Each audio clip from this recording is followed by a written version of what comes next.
بسم اللہ الرحمن الرحیم۔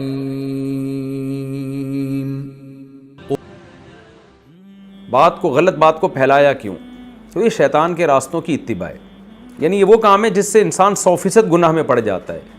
تو اللہ میاں نے کہا کہ پورے شیطان کو فالو کرنا تو دور کی بات، اس کے راستوں کو بھی فالو نہ کرو، کیونکہ اگر تم شیطان کے راستے کو فالو کرو گے تو اس راستے پہ پھر چلنا بھی شروع کر دو گے۔ اس کی مثال ایسے جیسے ہم کہتے ہیں نا بھائی کسی نے حیدرآباد جانا ہے تو پہلے تو حیدرآباد کا راستہ تلاش کرے گا نا، وہ جب راستہ ملے گا تو پھر حیدرآباد کی طرف چلے گا۔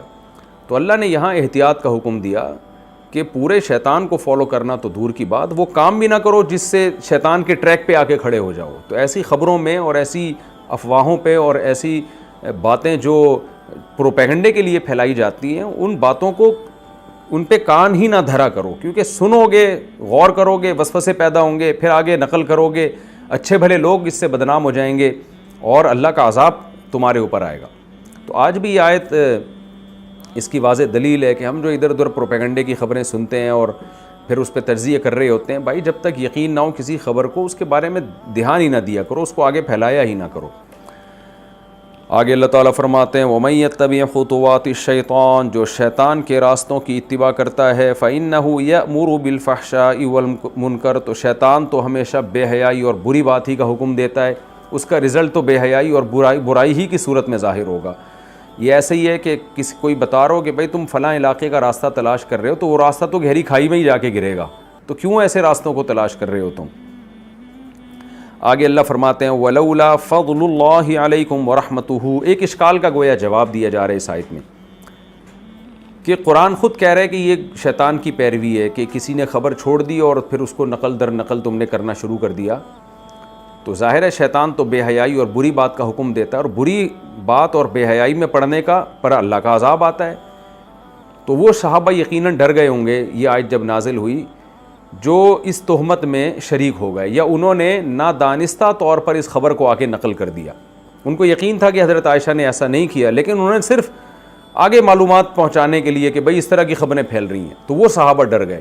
تو اللہ نے ان کو تسلی دی ہے کہ جب تم نے توبہ کر لی ہے تو اب تمہیں ڈرنے کی ضرورت نہیں ہے۔ کیوں؟ وَلَوْلَا فَضْلُ اللَّهِ عَلَيْكُمْ وَرَحْمَتُهُ، اگر اللہ کا فضل اور رحمت نہ ہوتی، مَا زَكَىٰ مِنكُم مِّنْ أَحَدٍ أَبَدًا، تو تم میں سے کبھی بھی کوئی گناہ سے پاک نہ ہوتا۔ لیکن اللہ کا فضل اور رحمت ہے کہ کتنا بھی بڑا گناہ ہو جائے انسان سے، جب وہ توبہ کرتا ہے تو اللہ اس کو گناہ سے پاک صاف کر دیتا ہے۔ تو توبہ کی توفیق بھی تمہیں ملی، یہ بھی اللہ کا فضل، اور توبہ کرنے پر اللہ نے تمہارے گناہ کو معاف کر دیا، یہ بھی اللہ کا فضل ہے۔ ورنہ شیطان کی اتباع سے تو جہنم ہی میں جاتا ہے انسان۔ اصل تو قاعدہ یہی ہے، الا یہ کہ اللہ کا تم پہ فضل ہو جائے اور اللہ کی کسی پہ رحمت ہو جائے۔ آگے اللہ فرماتے ہیں وَلَٰكِنَّ اللَّهَ يُزَكِّي مَن يَشَاءُ، لیکن اللہ جس کو چاہتا ہے گناہ سے پاک کر دیتا ہے، توبہ کی توفیق دے کے اور توبہ قبول کر کے۔ تو منافقین کو نہ توبہ کی توفیق ملی اور نہ انہوں نے توبہ کی۔ وجہ کیا ہے؟ واللہ سمیع علیم، اللہ سننے والا اور جاننے والا ہے۔ سننے والا ہے جو توبہ کرے گا اس کی توبہ سنتا ہے، جاننے والے کا مطلب توفیق اسی کو ملتی ہے جو توبہ کا اہل بھی ہوتا ہے۔